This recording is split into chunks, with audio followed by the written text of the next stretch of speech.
जय श्री हरि। स्वागत है आप सभी का श्रीमद् भागवत महापुराण कथा के इस दिव्य श्रृंखला में, जहां हम सुनते हैं भगवान की अमृतमयी लीलाएं और महापुरुषों की गुण शिक्षाएं। मैं हूं आपकी कथावाचक और आज हम प्रस्तुत कर रहे हैं स्कंद 5 अध्याय 12 रघुकुल राजा और भरत जी का आगे का संवाद। अद्भुत उपदेश अभी तक नहीं सुना है तो उसका लिंक आपको नीचे डिस्क्रिप्शन पर मिल जाएगा। कथा शुरू करने से पहले आप सभी से विनम्र अनुरोध है कि कृपया चैनल को सब्सक्राइब करें, लाइक करें और बेल आइकन ज़रूर दबाएं। तो आइए आज की इस कथा को हम प्रारंभ करते हैं। ओम नमो भगवते वासुदेवाय। मुस्कुराए और बोलते हुए कहा, भगवान आप निश्चित ही इस जगत के उद्धार के लिए मानव रूप में अवतरित हुए हैं। आपने अपने परम आनंदमय स्वरूप का अनुभव कर इस स्थूल शरीर से उदासीन हो गए हैं। एक साधारण ब्राह्मण के वेश में आपने अपने ज्ञानमय स्वरूप को छिपा रखा है। मैं आपको बारंबार प्रणाम करता हूँ। जैसे ज्वर से पीड़ित व्यक्ति के लिए मीठी औषधि अमृत समान होती है, वैसे ही आपके वचन मेरे लिए अमृत तुल्य हैं, जो मेरे देह अभिमान रूपी विषैले सब का विष हर लेते हैं। किंतु आपने जो अध्यात्म योगमय उपदेश दिया उसका मर्म मैं पूरी तरह समझ नहीं पाया।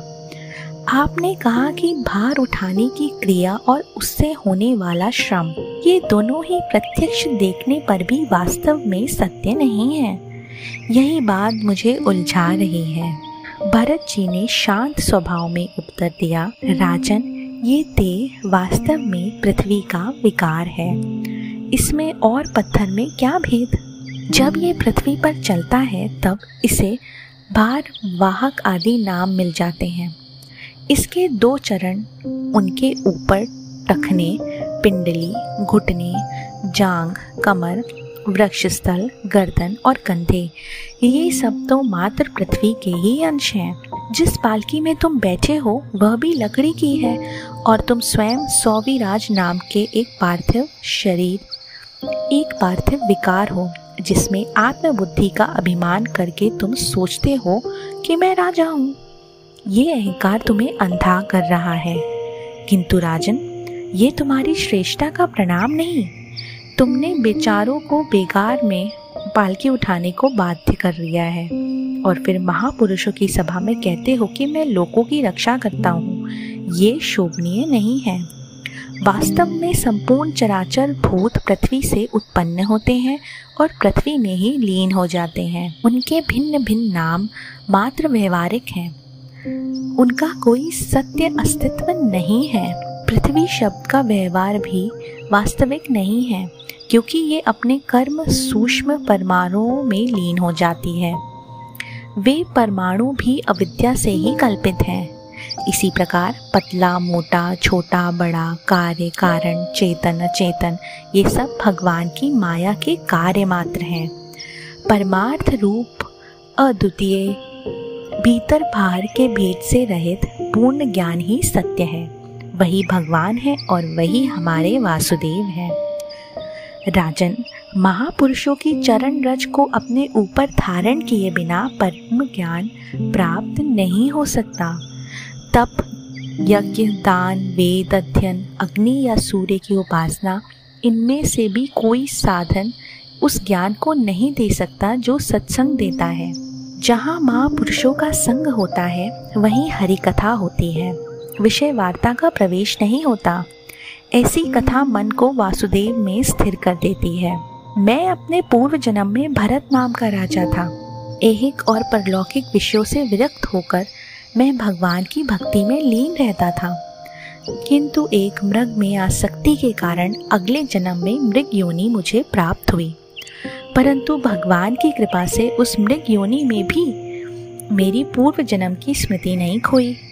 इसीलिए अब मैं जन संसर्ग से दूर असंग भाव से विचरता हूँ।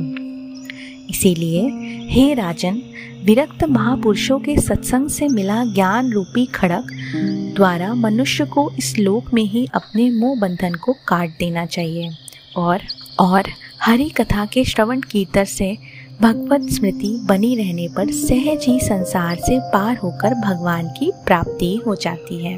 डियर लिसनर्स, इस प्रकार जड़ भरत ने राजा रघुकुण को न केवल अद्वैत का गुण तत्व समझाया बल्कि यह भी बताया कि अहंकार और देह अभिमान ही हमारे बंधन के सबसे बड़े कारण हैं। इस कथा से हमें ये सीख मिलती है कि सच्चा ज्ञान केवल महापुरुषों के संग और हरि कथा के श्रवण से ही मिलता है, ना कि केवल बाहरी कर्म कांडों से। अहंकार का त्याग कर असंग भाव से भक्ति में लीन होना ही मुक्ति का मार्ग है। यदि आपको ये कथा पसंद आई हो तो इसे लाइक शेयर करें, चैनल को सब्सक्राइब करें और बेल आइकन दबाना ना भूलें। हम अगली बार फिर से मिलेंगे श्रीमद् भागवत महापुराण के स्कंद 5 अध्याय 13 की अमृतमयी कथा के साथ। तब तक श्री हरि की कृपा आप सभी पर बनी रहे। धन्यवाद। जय श्री हरि, जय श्री व्यास भगवान की।